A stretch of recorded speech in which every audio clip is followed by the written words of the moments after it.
Sunday school volunteer and their teacher. Mẹ truyền là volunteer them Mẹ đây là trên Việt Nam không? Mình là ăn cái nào đó. Việt Nam Okay. Việt Nam. con người sinh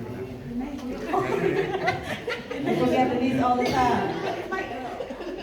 Ating bungyan pasahin dan kalap bersama kempang juga nadang pakai apa konser nih kempang berantem tegri tahun bersama kempang ya.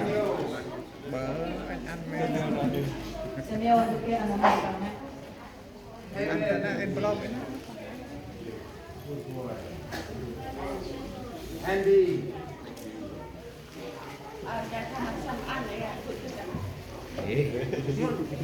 Học sinh đâu vậy mà ăn con. Đây có đây vậy.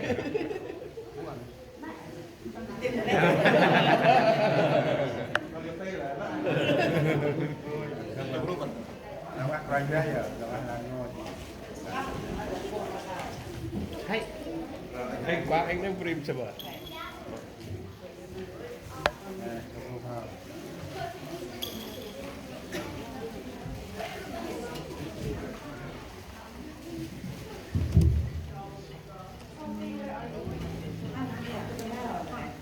Kita tambal play ăn mà phun pakan tầm phun con xe u trùn đâm lẽ ngồi tầm gương ca này cái mà khăn băng nar pakan tầm quanh bra lạc quá.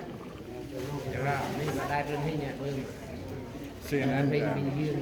quang cái mà phải tự lai rồi đấy.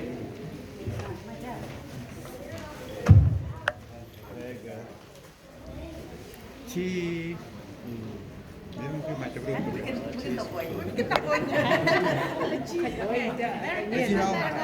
Lawan sama ibu ya.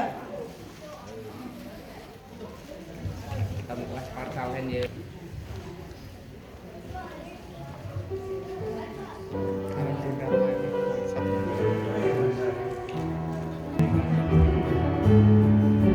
Hùng trùn đâm hùng ra bạc à